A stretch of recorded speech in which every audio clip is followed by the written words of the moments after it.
Welcome back to another installment of Shill Review Recap.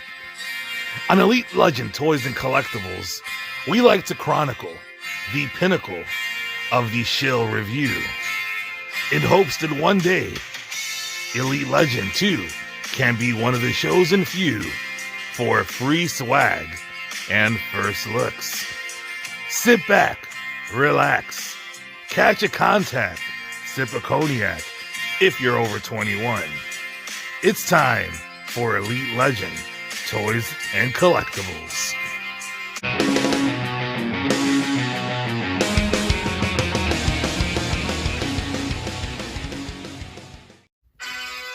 Welcome back, true believers. Elite Legend back at you guys with another Marvel Legends video.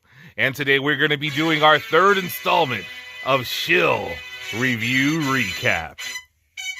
Now, before we get started on the review, make sure you join the Members Club and buy merch to support the channel during the lean times when Hasbro hasn't sent any first-hand looks. Members Club? Merch? Why are you talking like that? Don't worry about it! Before he showed us the Avalanche action figure that we're going to be reviewing today, he made a point to show off a figure that he does not have in his collection, but it is, ironically, an Avalanche figure from 20 years ago that is much better than the one we're about to take a look at.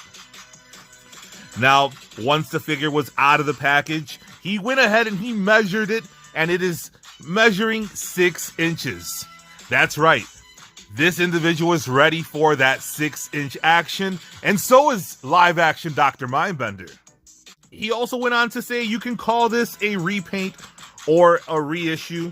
However, the new rationalization is this is a little bit of new and a little bit of old. The reviewer also went on to rationalize that this particular design for Avalanche is a happy medium. That's right, the laziest design that you could come up with for this retro carded figure is more of a modern interpretation and a happy medium. Aside from glossing over the price or where the individual received this action figure from, he fittingly glossed over the fact that the only paint on this Avalanche figure is the lipstick. There was a special focus and emphasis on the helmet.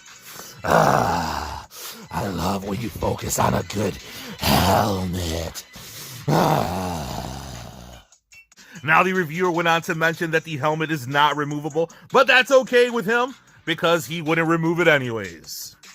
The reviewer also went out to point out one of the QC issues, or one of the lazy design issues. He pointed out the marbleization in the plastic that is found on the action figure, particularly on the helmet.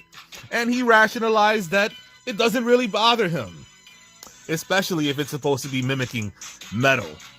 Another thing that did not bother the reviewer is the fact that this is not pinless free technology.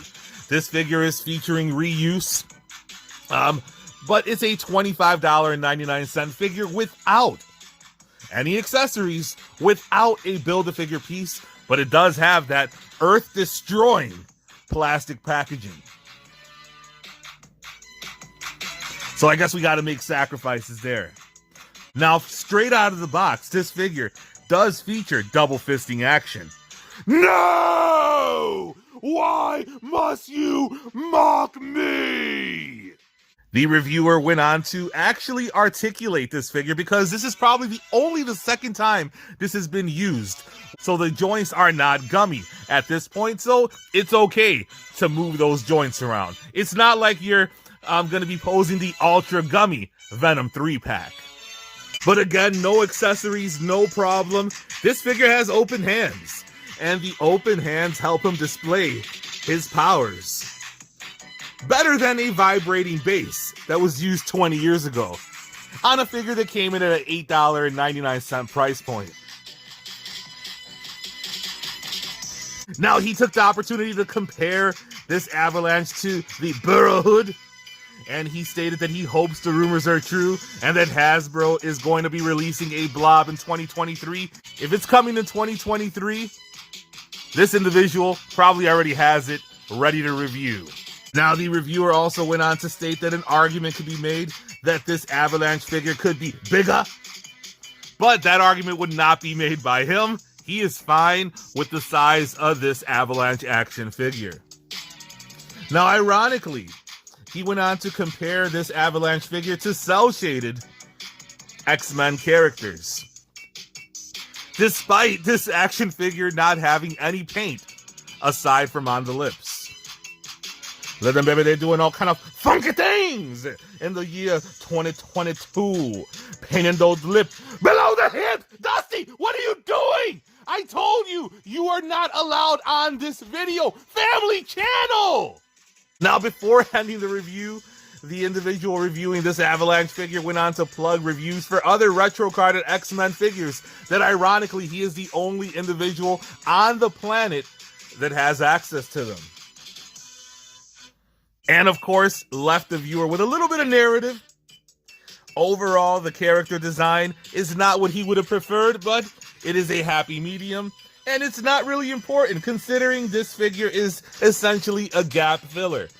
A $24.99 gap filler without any accessories, minus the hands that give him the opportunity to express his powers. There's another way that Hasbro expresses themselves to the collector, and is by including a NFT middle finger.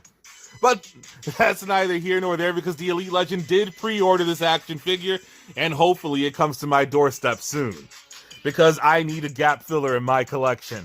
Look at baby, when you talking about the gap filler, Ramona!